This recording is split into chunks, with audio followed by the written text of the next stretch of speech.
Na sequência, nós convidamos ao palco Juliana Cardoso, secretária executiva em exercício da Secretaria de Desenvolvimento Econômico, neste ato representando o secretário Jorge Lima.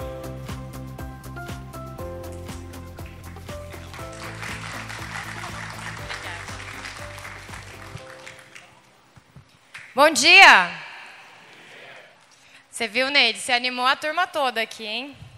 Primeiro quero dizer que é uma honra enorme estar aqui representando nosso Jorge Lima, nosso governador Tarcísio de Freitas, entendendo cada vez mais do mercado de vocês e mais do que isso, que é a base do nosso governo, é a base da nossa gestão, dialogando com quem produz, dialogando com os elos da cadeia, dialogando com a nossa sociedade. Isso é premissa base para que a gente possa fazer o nosso trabalho. Então, Neide, meus parabéns por você não só ser a presidente, e fico muito feliz de encontrar mais mulheres, protagonismo feminino, mas por você ser essa pessoa inspiradora. Você ser essa pessoa que efetivamente vai lá, busca o impossível para provar que é possível. Então, fico muito feliz de te conhecer. O Jorge já tinha falado muito bem de você para mim, mas em seu nome, não só quero cumprimentar os presentes, mas quero cumprimentar também as grandes mulheres do setor. Parabéns a todas vocês também.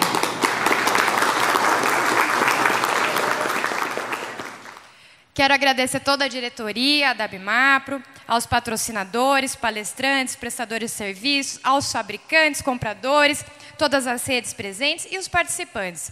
Para nós, de novo, o governo do Estado de São Paulo, ponto principal é ouvir e, mais do que isso, construir de forma conjunta.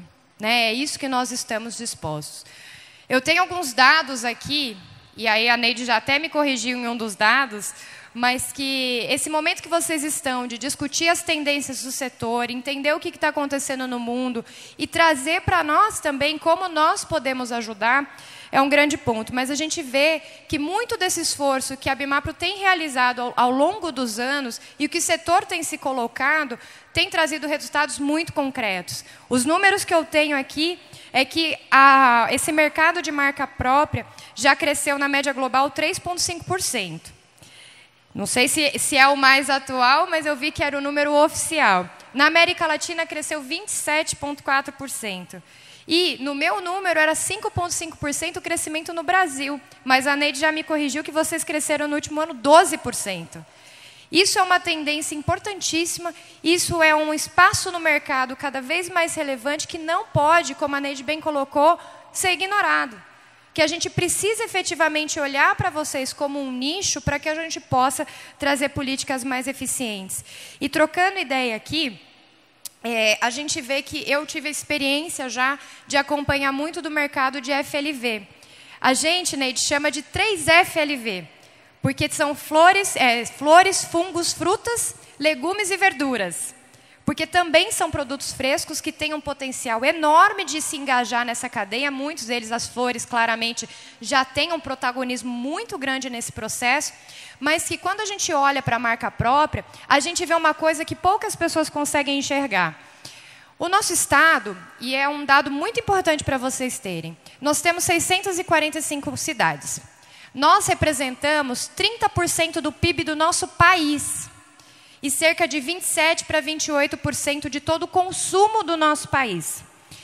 Só que quando a gente olha o nosso território das cidades, a gente tem ali cerca de 170 cidades com menos de 5 mil habitantes. A gente tem mais 350 e alguns quebradinhos aí de cidades com até 50 mil habitantes. Isso quer dizer que a gente precisa olhar para o nosso território buscando as vocações e as oportunidades para o desenvolvimento igualitário. Por quê? Se a gente olha, não sei se vocês já pegaram o mapinha de São Paulo das regiões, a gente dividiu 645 cidades em 16 regiões administrativas. Quando a gente pega São Paulo capital, região de São José dos Campos, região de Campinas e região de Sorocaba, a gente concentra 80% de todo o PIB do estado. E por que eu estou trazendo esses dados para vocês? Porque nessas outras cidades é onde a marca própria, a terceirização vai fazer muita diferença na vocação regional, nas oportunidades que a gente pode gerar nesse território, que muitas vezes não enxerga a oportunidade. E nós vemos isso como um grande caminho para levar desenvolvimento e geração de emprego e renda no território, nas regiões do nosso estado. E, sem dúvida alguma, a gente tem todo o potencial de crescimento. Então, é assim que a gente vê o mercado de vocês. Não só com todo o market share que vocês estão crescendo, que vocês estão alcançando, de todos os benefícios de ter a marca própria, dos custos ser menores, mas mais do que isso, da oportunidade de alcançar o mercado, de ter uma inserção no mercado muito mais rápida, né, utilizando de canais de vendas que são imponentes, são importantes, mas no sentido de levar oportunidades para aqueles que não conseguem ter essa facilidade de entrada no mercado. Então, de novo, a marca própria, a terceirização é um importante canal. Isso, falei da experiência que eu tive com o 3FLV, porque eu vi na prática o quanto que a gente conseguiu, através desse mercado, introduzir os micro e pequenos produtores rurais também. Foi um universo que eu acompanhei, sabendo que alimento, né, toda essa parte de alimentos é um canal importantíssimo, mas, obviamente, sem ignorar a questão do vestuário, a questão da farma, enfim, todo esse outro nicho de mercado, mas eu posso testemunhar aquilo que vi diretamente, né, como levar oportunidades para essas pessoas que muitas vezes não enxergam. Então, contem conosco nessa parceria, para nós é essencial. E o que eu quero dividir também com vocês é um pouquinho do nosso trabalho na Secretaria de Desenvolvimento Econômico no Governo do Estado. A nossa Secretaria de Desenvolvimento Econômico, obviamente, ela é muito transversal, né? A gente trabalha desenvolvimento econômico, claro que a gente vai falar muito sobre a reindustrialização do nosso Estado, mas a gente tem todo o desenvolvimento da questão agropecuária, do desenvolvimento do turismo, desenvolvimento da economia criativa e da cultura, das oportunidades de esporte, enfim, tudo isso dentro do contexto de fortalecimento da indústria, mas no nosso lema de gerar emprego, renda e desenvolvimento regional. Então, quando a gente olha tudo isso, a gente começa a rever quais são os pilares do desenvolvimento econômico do Estado. Então, a gente estabeleceu 4 deles. O primeiro chama-se desenvolvimento econômico e competitividade. Esse é o nosso pilar cravado como, obviamente, a base para que a gente desenvolva todos os outros. Porque o que a gente está realizando aqui, e eu sei que tem algumas testemunhas desse trabalho. Em primeiro lugar, as coalizões empresariais. São alguns dos grupos que o secretário Jorge está indo pessoalmente em todas as regiões do Estado. A gente já até extrapolou as 16 regiões, nós provavelmente vamos bater 20 ou 21 coalizões empresariais. O que é isso? É a gente saindo do gabinete, indo lá na ponta, falar com quem está produzindo na cidade, no território, naqueles lugares de pessoas que muitas vezes nunca nem conversaram com o secretário de Estado, nunca nem tiveram proximidade. Isso não é para fazer política, porque é exatamente o que a gente deixa para a porta para fora. A gente não envolve política nisso, porque a gente precisa ter essa relação de confiança com o empresariado para que a gente possa efetivamente mudar e resolver os gargalos do desenvolvimento. Então, com isso, a gente faz as coalizões empresariais. O Jorge, e aí também tenho certeza que muitos de vocês cruzaram com ele nessa missão que ele fez no governo federal de trazer o custo Brasil. Nós estamos trazendo o custo São Paulo, onde, com base nesses estudos, nós vamos conseguir enxergar. Obviamente, a gente tem já muita informação, mas enxergar quais são os gargalos para que a gente mova as alavancas do desenvolvimento, onde a gente destrava para que possa fluir melhor. Alguns dos programas que a gente lançou esse ano, que já vou comentar, seguem exatamente essa linha. Como que a gente melhora os processos, reduz a burocracia e dá mais eficiência para que a gente possa atrair mais negócios e fortalecer as cadeias de valor. O terceiro ponto, ainda nesse pilar de competitividade e desenvolvimento econômico, é quando a gente começa a olhar para as indústrias motoras da região e começa a trazer para perto todos os seus fornecedores. E aí, mais uma vez, a gente vê uma grande oportunidade para o mercado de vocês. Porque o que a gente está fazendo, e aí o Jorge esteve no Japão há 2 semanas atrás, nessa semana está na China, a gente está trazendo muito do modelo japonês, da gente conseguir trazer toda a cadeia de fornecimento, ou o máximo da cadeia de fornecimento, para ser industrializado aqui também. Então, ao redor da indústria principal, a gente conseguir colocar para dentro os seus periféricos, aqueles que prestam serviço que muitas vezes não estão nem na região, muitas vezes não estão na região, mas muitas vezes sequer estão no país. Então, esse é uma busca ativa que a gente faz através da nossa agência de atração de investimentos que se chama Investe São Paulo. A Investe São Paulo, É um canal que todos vocês podem acessar também, que presta serviços como um one-stop shop, né, uma lojinha ali que você vai buscar todo tipo de acesso para a expansão dos negócios, mas mais do que isso, para que possa buscar parceiros, para que possa expandir, enfim, para fazer uma série de atividades que possam apoiar o seu desenvolvimento. Mas a gente também faz o processo de internacionalização ou busca de parceiros internacionais. Então, ali que a gente faz a atração qualificada. À medida que a gente enxerga aquele canal, aquela atividade que não está ainda no nosso território, no nosso estado, a gente busca ativamente essa indústria.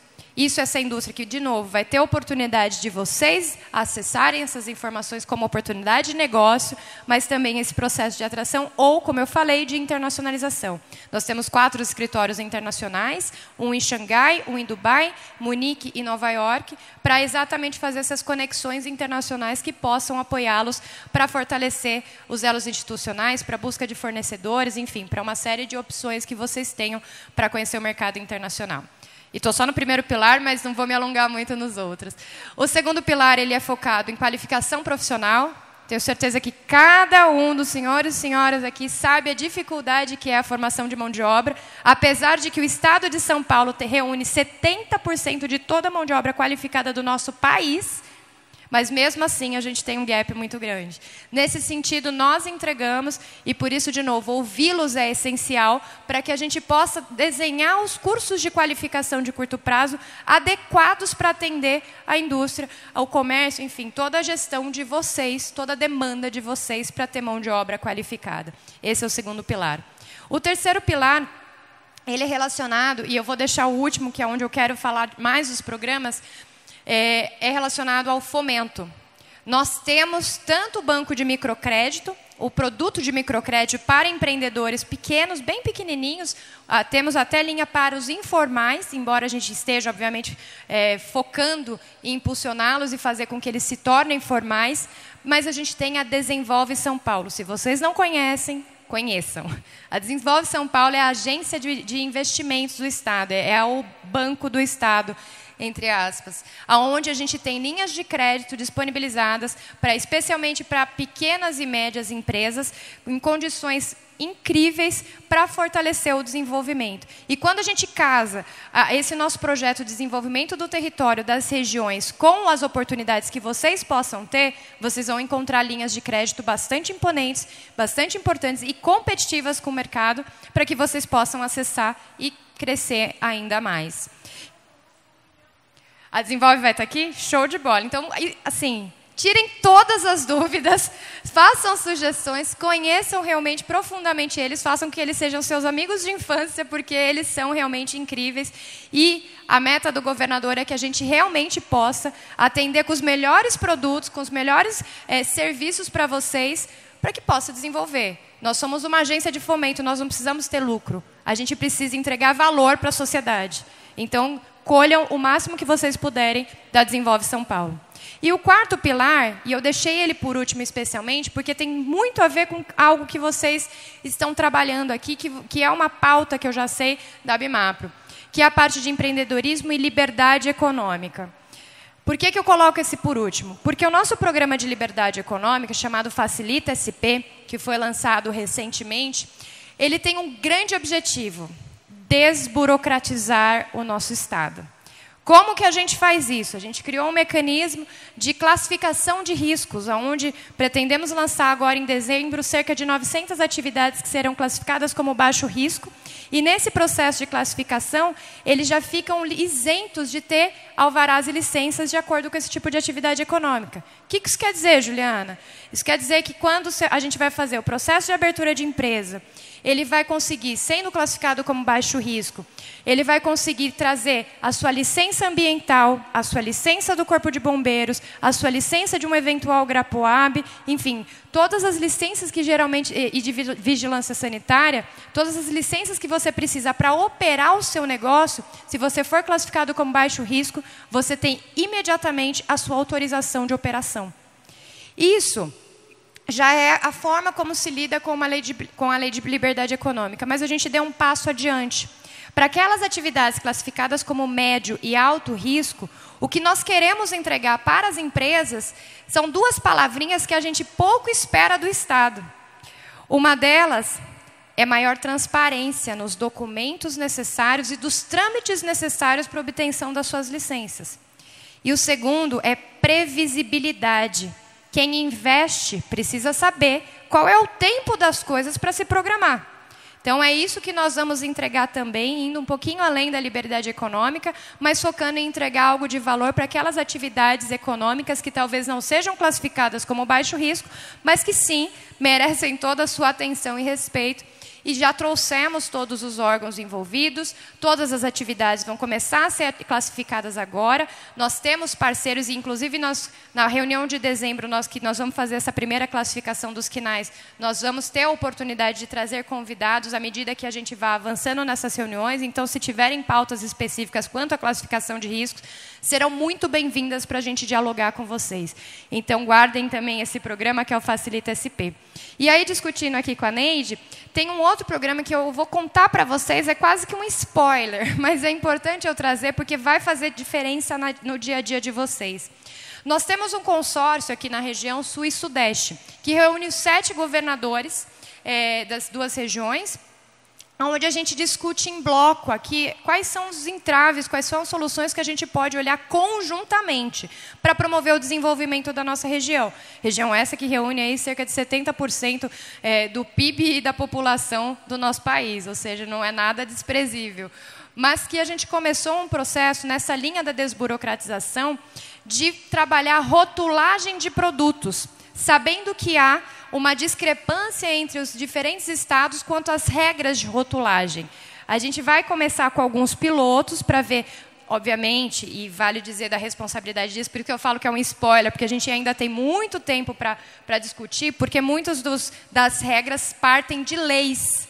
Portanto, a gente vai ter que refazer, enfim, é um trabalho bastante árduo, mas que vocês também, tendo sugestões, fiquem à vontade para nos enviar, porque é uma construção que nós estamos fazendo no bloco. Porque entendendo a importância que isso tem para a comercialização entre o bloco, para a harmonização disso, mas mais do que isso, para que a gente tenha, de novo, mais facilidade no comércio, para que a gente promova o desenvolvimento. E aí, só para vocês terem uma ideia do saldo que a gente teve no primeiro semestre, com tantas atividades que a gente realizou, a gente lançou só na área de TI 123 mil vagas de qualificação profissional, foram mais 15 mil recentemente na área de administrativo. A gente lançou, e isso focado no primeiro emprego, a gente lançou o Jovem Aprendiz Paulista, que vai garantir, vai subsidiar a qualificação profissional e intermediação de mão de obra para os micro e pequenos negócios. São 60 mil vagas abertas esse ano no estado de São Paulo. A gente teve um saldo positivo entre fechamento e abertura de empresas de 89 mil empresas novas que foram abertas. Isso na série histórica, é a mais alta que a gente já teve na nossa história de junta comercial, desde a série histórica. 30% de todos os empregos formais gerados no nosso país no primeiro semestre foram exatamente em São Paulo. Então, a gente vê a pujança e, como resultado muito concreto de tudo isso que a gente está fazendo, a gente já conseguiu atrair cerca de 260 bilhões de reais que serão realizados até nos próximos 2 anos aqui no nosso estado. Isso não é fruto tão somente de São Paulo ser São Paulo. Isso é fruto de muito respeito que a gente está criando e que a gente está construindo junto com o setor produtivo. E isso, para nós, é o mais valioso. O Jorge, ainda é um spoiler também, porque a gente não pode anunciar, mas está trazendo da China, isso porque ele foi para lá no sábado, hoje ainda é quarta-feira, está trazendo 6 bilhões de investimento para cá, numa ida ali, ele foi para o Japão, trouxe mais um número impressionante, mas tudo isso, de novo, é porque o empresariado tem sentido essa reciprocidade junto com o Estado. E é isso que eu quero me colocar à disposição de vocês. É isso que a nossa secretaria e nossa gestão do governador Tarcísio de Freitas quer. É que haja essa troca, haja essa reciprocidade e que vocês vejam em nós como a casa de vocês, como um espaço para que a gente, de fato, possa ouvir as demandas e encaminhá-las. Nem todas a gente vai conseguir superar, nem todas a gente vai conseguir entregar. Mas até aí, a gente se compromete em estudar e ver todas as possibilidades e dar as respostas verdadeiras. Eu sempre falo que o não também é resposta. E é isso que a gente precisa ter, respeito com o empresariado para responder às demandas que tem. e analisando com muita técnica, com muita cautela, mas mais do que isso, com muito compromisso. E é isso que vocês vão encontrar em todas as nossas secretarias. Nós temos secretários campeões aí, Rafael Benini, que está no processo de privatizações com a Natália Rezende, né? Nós estamos aí com um pacote que vai atrair 180 bilhões de reais em investimentos para o Estado. Nós já lançamos o trecho norte do Rodoanel, já lançamos o trem Intercidades que vai até Campinas, estamos prontos para lançar a Sabesp, que já está na Assembleia, a EMAI já está sendo preparada, já estamos com vários projetos de mobilidade urbana, sejam elas metrô, CPTM, nós estamos com projetos de rodovias e melhoria da infraestrutura. Obviamente, São Paulo, das 20 melhores rodovias do país, 18 estão